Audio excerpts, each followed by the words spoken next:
What is up? Well, it looks like I brought something else home to take a peek at to see if I can figure out some messed up electronics. Somebody in controls wants to see if we can get this to power back up again to get the all the data out of it, the program out of it, maybe. So, got kind of a working one to compare it to. But I haven't touched the laboratory in like a while, and it's still the same mess I left it in. Here's another board I took out of an AC unit, and pulled out the buck, chip out of there. I was able to put 5 volts directly into that sucker, and that thing powered right up. That's been sitting here nonetheless, and so I brought something else home, so I had to kind of push things out of the way, get to it. So, this thing here, see if I can put some power to it. It basically it powers up, and then the light goes dim, so something is shorting out the 5 volts, it seems. So when you turn this switch on, the air light comes on. It's really dim, don't even really get the power light. Right when you flip it off, notice it goes bright for a second. Probably kind of hard to tell in here. Try to switch it over here instead. Yeah, it flashes green real quick. So, what I noticed with the regular voltmeter before is it's got several voltages. It's got 2 of these simple stepper chips up here. One's for 12 volts, which is across these 2 capacitors. RNet and everything else runs on 12 volts. And then the 5 volt on these 2 is only read like 1 point something volts, I think is what it was. So I need to hook something up there so we can kind of check it out. And then this one, of course, here is your rectified DC voltage. And I checked it and it was like 30 something volts. So it seems like it was good. So either something's wrong with this buck stepper chip diode or something over there, or something like one of the many IC chips on this board is bad and it's shorting out the 5 volts.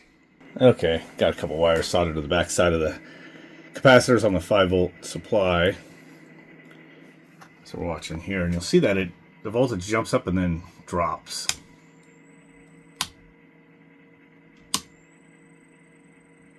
Yeah, so kind of seems to correspond to the LEDs. So something is draining it down. So I got a breakdown of this stepper driver chip there. Pin numbers are wrong. It does say this is for the 8 pin, but the block diagram's correct. We are working on this one here, so pin 12 is the output. So pin 12 is over here. And I did have continuity. It's all hooked up to this diode and the coil, just like it is here. And then this would be the 2 yellow capacitors on the output side. And then it's going to feed all the loads, which is 5 volts. So it looks like actually this stuff might be okay. Look on here and see if I can kind of isolate a few things to check before I try to inject 5 volts and see what goes on. Maybe I might be able to put a little extra power to the 5 volts to try to lift up the 5 volts and find one of these ICs getting hot and hone in on it and remove it. It's just an off the cuff idea I just thought of. Okay, so got the power supply hooked up, back feeding it into the 5 volt rail there. Put on the 24 volt input. You can see it's sagging and doing weird shit again. But when I turn this on, which I've set for 0.5 amps, get some more action here. So I'm going to wait a few seconds, see if I get any smoke or any heat. It is pegging that out. Oh, the voltage is still low. So we can probably set the current up a little bit. Getting the voltage up. Oh yeah, it's pulling 1.1 amps. 1.1. Something's got to start smoking here, man. Getting the voltage up there. 1.3, 0.5. Fuck it, 2 amps. 4. Oop. Oh, it just clicked some relays there. Come on, something. Get hot. And now that it went down to 0.175. What happens if I turn this off?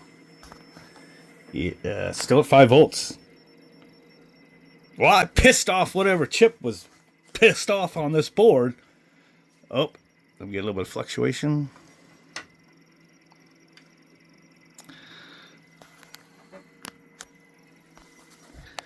but the LEDs are still on. So the power LED's on. This is on. This is without this. Let me unplug this in case it's backfeeding. Nope. It's definitely jumping around as it's using some power. So I'm going to go ahead and turn this back on. Just going to make a steady 5 volts. I'm just going to let it run a little bit. Let's see if I get any smoke. Now there's a daughter board, which I think the microprocessor is down here.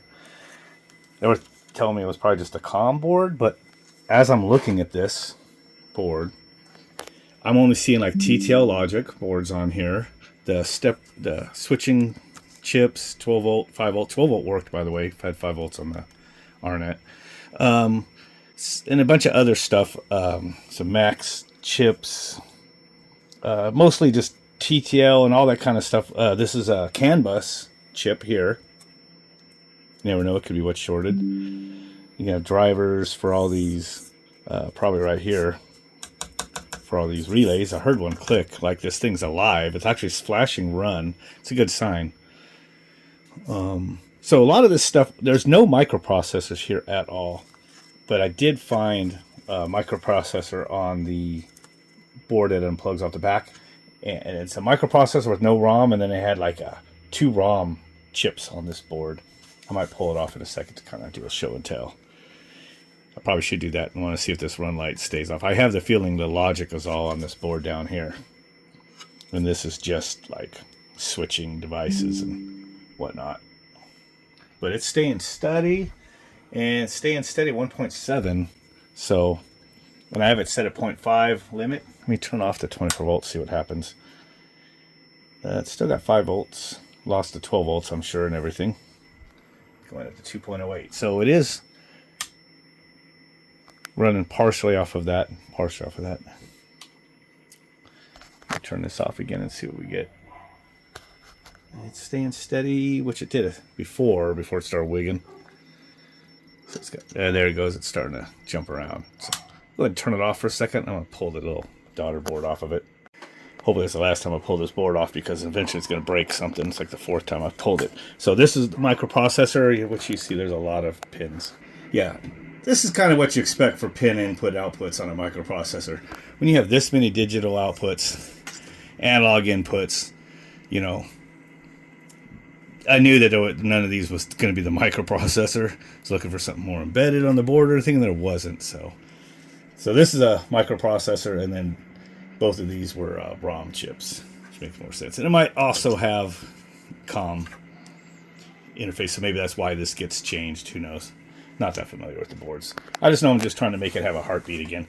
So while this is off, so we're not touching any metal, let's turn this power back on. So power is on.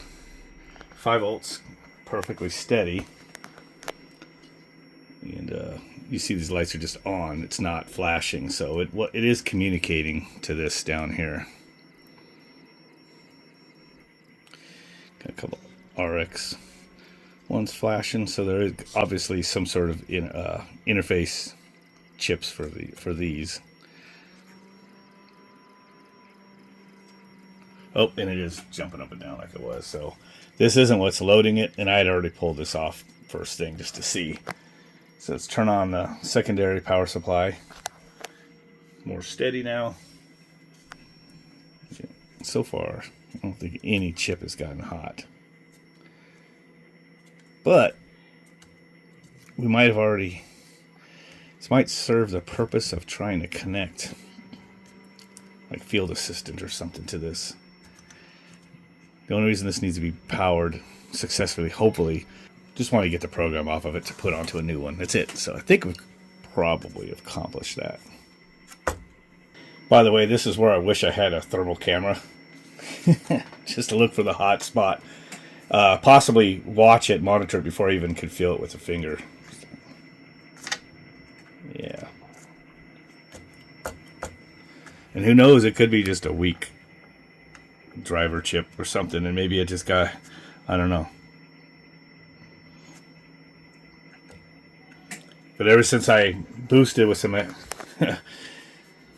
secondary 5 volt supply, it seems like even if I turn that off, it kind of powers up. Still got something going on, but maybe it's just weak. I said the 5 volts, if all the commons are equal. Let's see here. The second one over should be 12 volts. And we have 12 volts for the RNet. This temp probe just to stick on the top here. So we will turn this back on. Let's see what it gets up to. Lights are all still on. 178. getting up there now. It's starting to fluctuate. All right, we're getting over 200. Let's turn this on. It's only taking 0.1. Oh, and there goes the temperature dropping like a rock. Because I'm adding an external 5-volt power supply. Now this thing, according to the data sheet, these are only 0.5 amp rated switching power supplies, which is weird. The size of this, the coil, and the rating of that do not seem to go hand in hand. This is like something you'd see on something at least 2 amps. So look at that, we're getting down closer and closer to 100 degrees and still dropping. Because this is carrying, it's only 1.1. We turn off 24 volt.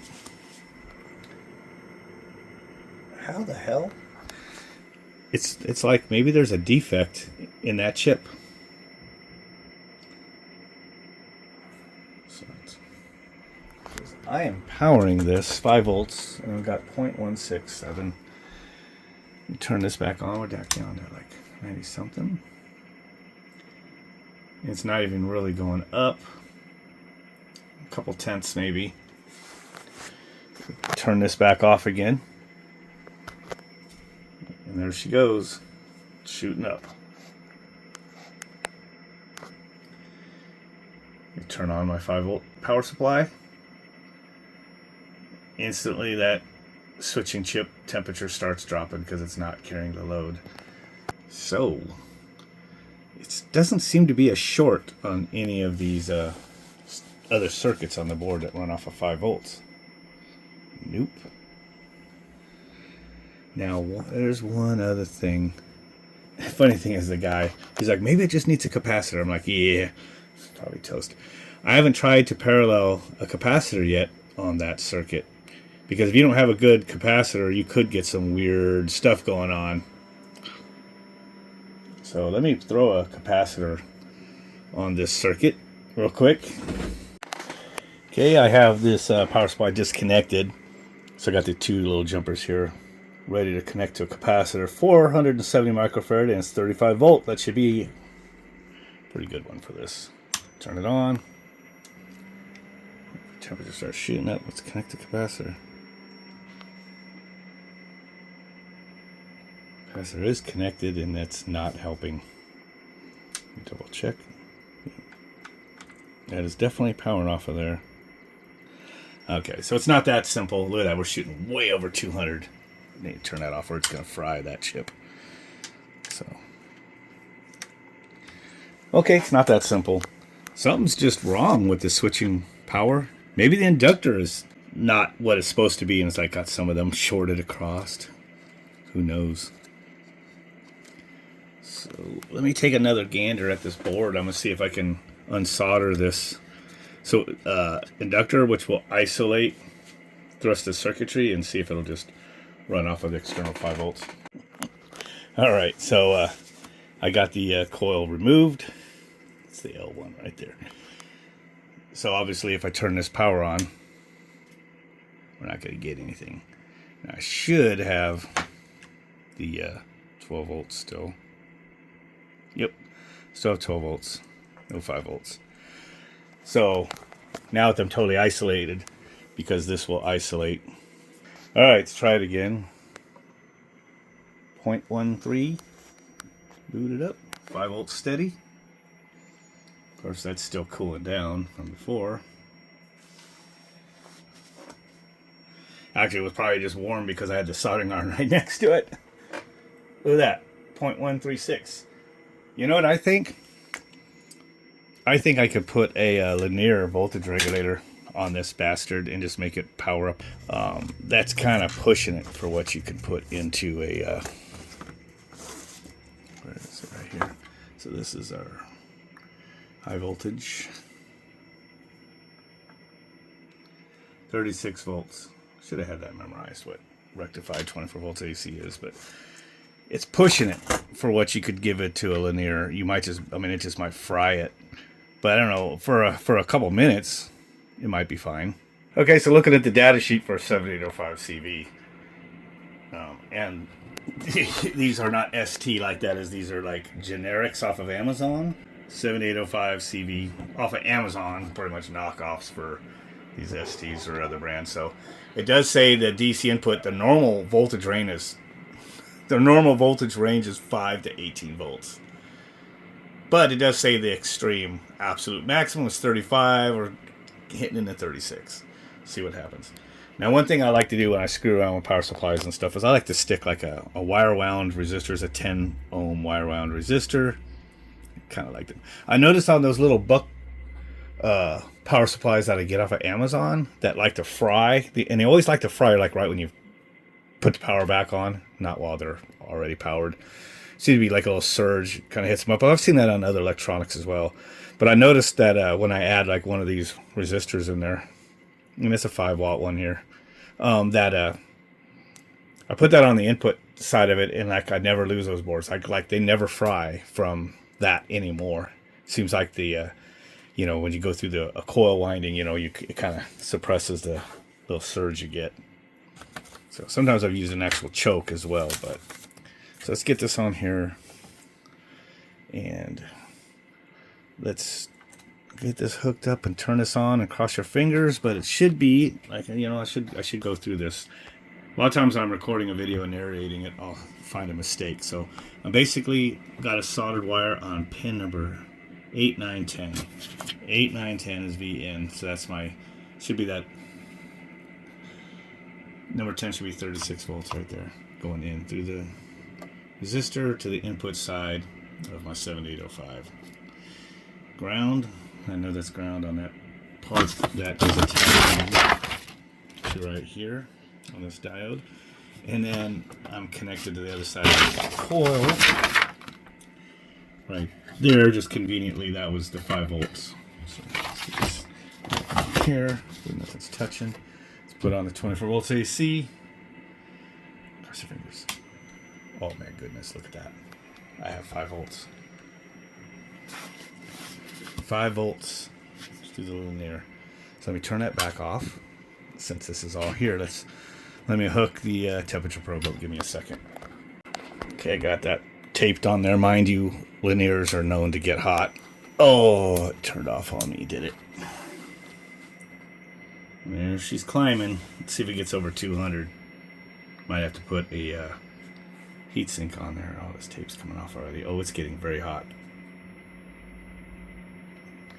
Voltage is still good. So probably I'm gonna hit like 200. Tape's not sticking very well, but let me put a small heat sink on here. We'll see if we get, as long as this stays on for like 30 minutes or so, that's all that's needed. Okay, let's see what's going on here. I have the feeling this is getting hot because of the 36 volts down to 5 volts is a lot of voltage drop for a linear.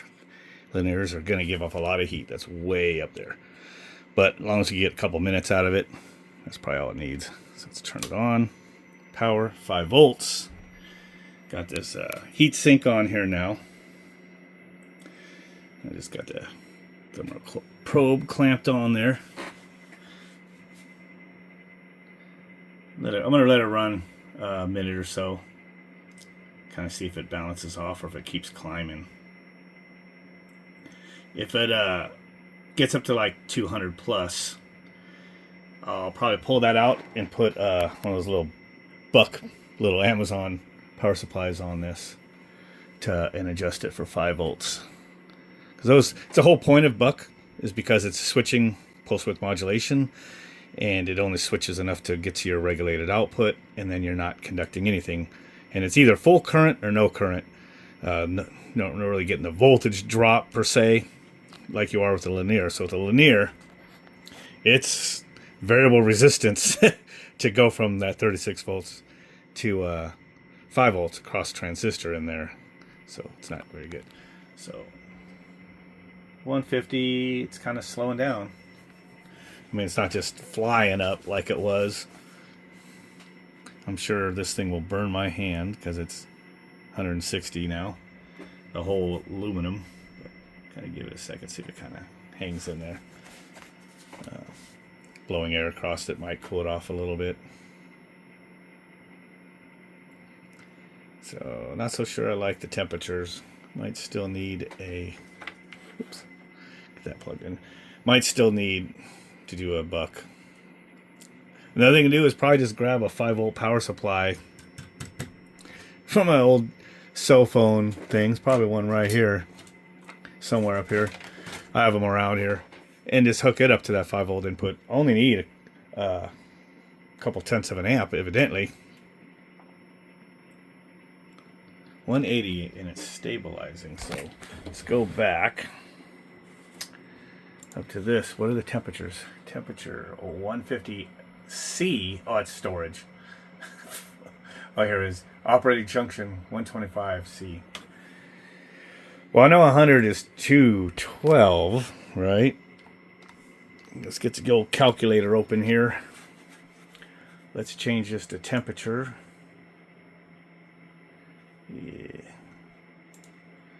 Yeah, so Celsius 125.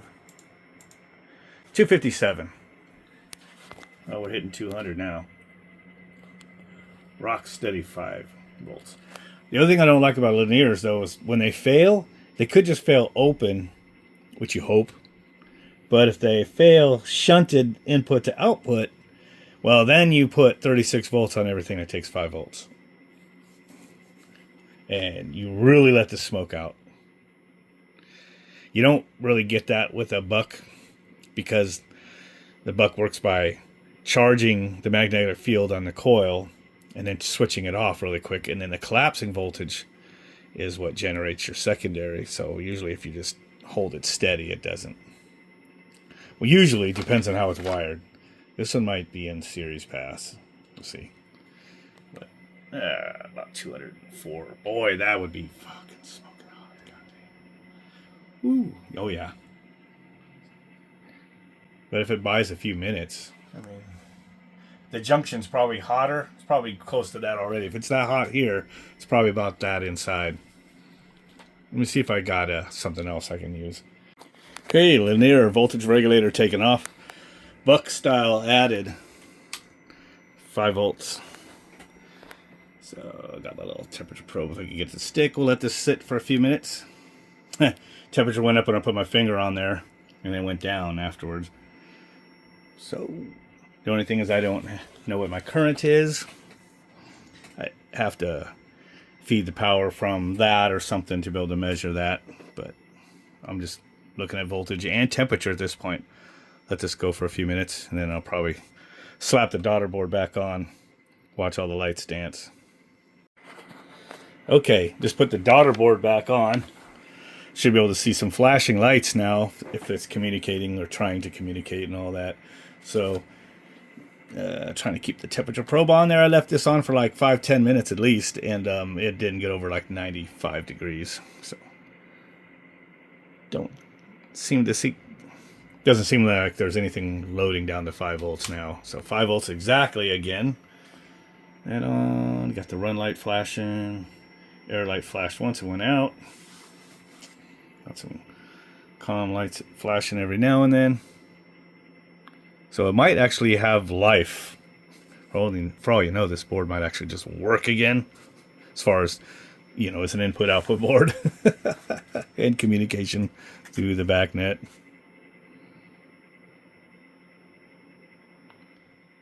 So it does seem alive, so I'll bring this back to that person and see if we can get the program off.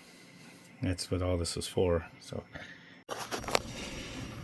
hope he likes this when he takes a gander at that.